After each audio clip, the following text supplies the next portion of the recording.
Welcome back to another ADHD Insights for Men video. Today we are going to be discussing what is rejection sensitive dysphoria and how do we beat it. First things first, what exactly is rejection sensitive dysphoria? Well, it's a term often used in the ADHD community to describe an intense emotional response to the perception of rejection and criticisms. For those with ADHD, we have a heightened sensitivity. So you will notice this when it comes to engaging with friends, colleagues, relationships. It also impacts our overall well-being as we have a very low threshold for these emotions. They tend to get quite intense and overwhelming, causing us to again go through something like ADHD paralysis. So these kind of all intertwine, and it's kind of crazy when you think about it, how many things with ADHD can kind of just slip into each other without you even noticing. And what I mean by that is you could be suffering RSD, which could lead you to feeling anxious, depressed, can even lead to going through that ADHD paralysis, which we spoke about in another video. If you haven't seen that video, I'll link it up here. And like I said, with the ADHD paralysis, you can't get anything done, and that can all stem from just the moment of RSD where your emotions were too heightened, you felt too sensitive, you felt attacked, you may have felt like you're being disrespected, and that can then slump you on a downward spiral.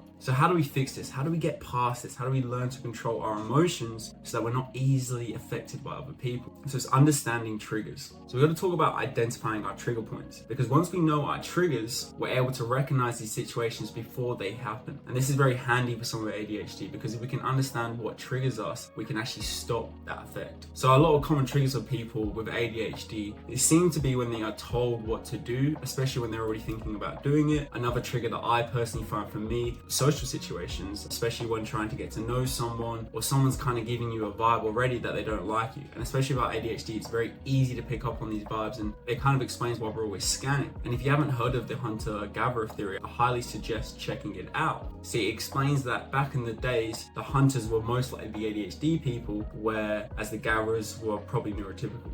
The reason for this discovery is if you look at a lot of ADHD traits, they actually line up very well with someone that would have been a hunter back in the day. It's why we're always scanning for threats. Even if we're in a social situation, we tend to notice the threat straight away. And this can lead to a sense of rejection, because it's almost as if you're trying to win that person's worth, and you want to prove to them that you are a good person, that you do mean well, that you're not rude, and you don't have all these things wrong with you, and you just want to be liked. And this is where we've got to understand where this all stems from. You see, I personally believe that ADHD and our brains, the reason we're so hypersensitive is it's almost like a defense mechanism. It's a way of picking out the bad people and the good people. It kind of gives us that understanding that we are with the right people. Like I said, once we pinpoint these triggers, it allows us to develop a very targeted coping mechanism for our specific situation. You might be asking yourself, what are these tips? Like, what can I do to stop myself from reacting or overreacting so much? There isn't really going to be a quick fix to this one, guys. And although I am going to give you those tips today, this is going to be one that you're going to constantly need to work on. You're going to need to dive deep into yourself and understand you and your triggers. This can be quite an intense experience, especially if you're someone that likes to shy away from your emotions and bury them. This is going to take you to open up and actually look deep within yourself, understand why you're getting so triggered about people. Why are people upsetting you so easily? What can we do to fix that? So my first strategy, guys, is called the 5-second rule by Mel Robbins. I've spoke about this book a lot of times in my videos, and the reason I speak about it so much is because it is that good. You can apply it in so many situations, and I'm going to explain how you can apply that 5-second rule in your life right now to help with your RSD. So how would you use this 5-second rule? I'm going to give you an example. Let's say you're in a conversation. It's your best friend. You guys get along really well. You're feeling extra sensitive today. You've got in the car, they picked you up. They're not giving you the energy that you wanted. Interaction, they may not be giving you their attention as much, or maybe they're in a bad mood. And now you're sitting there confused thinking, well, didn't they want to hang out with me? You're starting to get all these feelings of rejection. You're feeling as if, what have I done to upset this person, and how do I make it right? And that's going to stop you right there. Instead of thinking about that, let's flip the angle and the perspective, and let's use that 5-second rule to do that. So this is going to take a lot of practice. It's something you're going to really have to implement in your life to get it done well, and it isn't going to be something easy, but it's something you can apply quite literally today to learn and see how you go. So the best way I like to apply is, like I said, you're in that car, you're having a conversation, you're starting to get all these emotions of rejection. Take that 5 seconds. In those 5 seconds, like I spoke to you before, the science behind the 5-second rule is it overrides your subconscious and gives you a conscious thought. And our brains have ADHD. We're constantly having thoughts racing through our brain, and that is why we overreact with things. So we're so overstimulated that it only takes a little thing to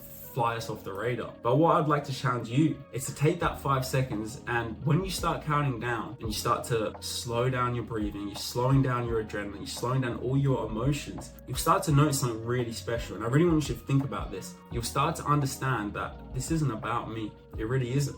And a lot of people fail to understand that. But we all like to think that the world revolves around us and it's all about me. When in reality, this person that you're probably hanging out with and that you're feeling rejected from is probably feeling the same. They're probably feeling some level of emotion that's drove them to act the way they're acting. And it may feel like it's targeted towards you, but when you actually look at it, it's not really you, it's them. And I don't think people really get that. And what I mean by it is, it's what they're going through. Everyone projects thoughts and emotions and opinions onto people based on their experiences, based on what they're feeling, okay? So if you can understand that and you can really get that in your brain, you will start to realize that this isn't about me. And the feelings of rejection I'm feeling right now isn't because of me and who I am as a person. It's actually because of what they're going through, how they're feeling. And once you can flip that perspective by using that 5-second rule, it can really change the way you react to certain situations. So another coping strategy I want to go through is called building resilience. So like we spoke about before, controlling your emotions is something that ADHD people like to use as an excuse. If you felt called out by that, I am sorry. It's not what I'm trying to do. But let's be real right now. How many of us, including me, have used our emotional outbursts, or maybe we've got angry at someone, especially now that you're diagnosed, if you are, it's because of my ADHD. I got mad, I can't control it. I don't want to take away from your experience, and that is true to an extent, but you've really got to understand that if you can't control your emotions, how do you expect to control your life? It is very essential. And the reason it's so essential is because this is the foundation of how we build friendships, how we build our social groups, and it's especially essential for when it comes to building businesses or even contacts. Another recommendation I have is obviously medication. I've spoken about medication a lot in my videos. This is where I do think it has a lot of benefits when it comes to controlling your emotions with ADHD. Although medication obviously has its downfalls with, zombie-like emotions where you feel nothing. If you do get your dosages right, you can experience a level of emotion where it is controllable and you feel instantly like, okay, I can control this now. And I know a lot of people like to shame medication and feel like, I don't want help from a pill, I want to be able to do it myself. We do have ADHD, and as much as we can try to control it on our own and do the best strategies we can, like I'm talking about in this video, there's no shame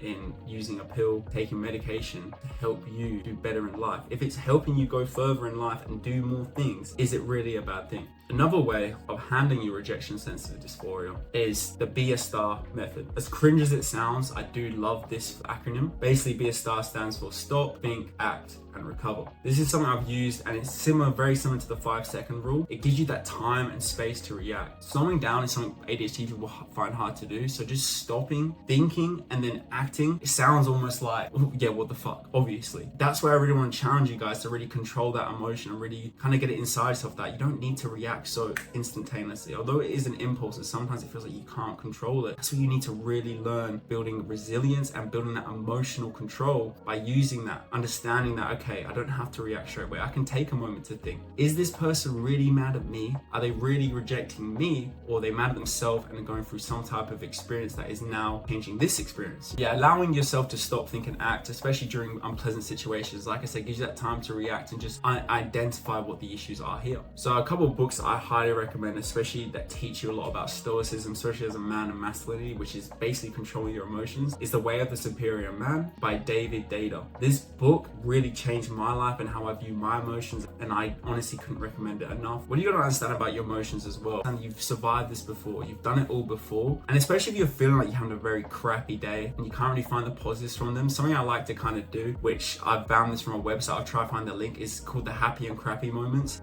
Best way to put it is you just go through your day and pick the happy moments that you had, stuff that really stood out to you, and if it is like a real crappy day and you can't really find much, I like to just be grateful. Just write things that you're grateful about. It could be your family, it could be where you're living, it could be even your bed, it could be your dogs, it could be your animals, anything that you feel grateful for in your life, write that down. By doing this happy and crappy, it allows you to understand that it isn't all negative, and it just allows you to slow down and understand that, we actually aren't doing too bad. A lot of us are very hard on ourselves. ADHD comes from our emotions being so heightened that we feel everything. So just remember that, look for the good moments in your day, understand the negatives, and how do we make those negatives better. My last little tip for you guys is understand that your sensitivity is actually strength, and a lot of people forget this. Being sensitive is not bad at all, and I have a trouble accepting this myself. So when I'm saying this to you, I'm actually saying it to myself. There's nothing wrong with being sensitive, especially as a man. There's nothing wrong with showing emotion, especially as a man. When and where you can show that emotion and how you deal with that emotion. Your sensitivity has allowed you to live a very deep life, and a life that a lot of people won't get to experience. You get to feel love to a deep level, you feel rejection to a deep level, you feel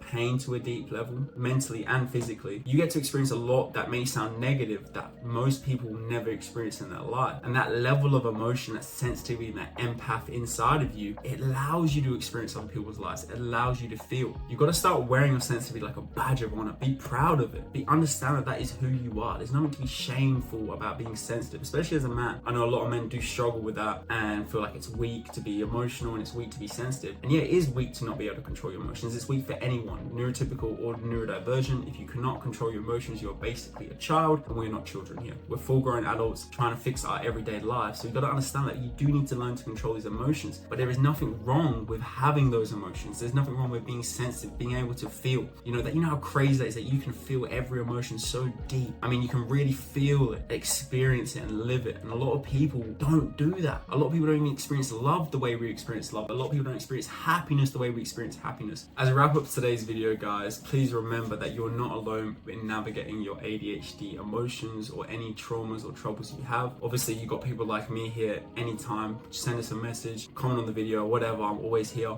We can support each other on this journey. You need to remember that the more you subscribe to this community and you build that community around you with people that are like-minded with fellow ADHDers, trust me, your life will start to improve and you'll start to feel less alone. I really hope you guys enjoyed today's video. Don't forget to smash that like button. If you can as well, subscribe. I hope this content is really helping you out. If you just drop a comment below, let me know what type of videos you want to see, what you need help with. Leave it in the comments below. Thank you for watching another video. ADHD Insights for Men, out.